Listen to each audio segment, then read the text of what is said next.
Kailangan ko lang talaga i-share sa inyo tong bagong na-discover ko. Oo, bago. Ito yung dishwashing na DIY lang.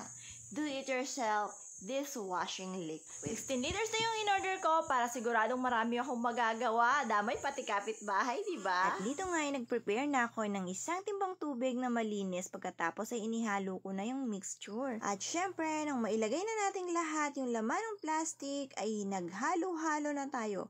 Halo lang ng halo hanggang matunaw na yung mixture. Well, talaga nga lang tiyaga sa paghahalo kasi maybe 10 to 15 minutes na paghahalo.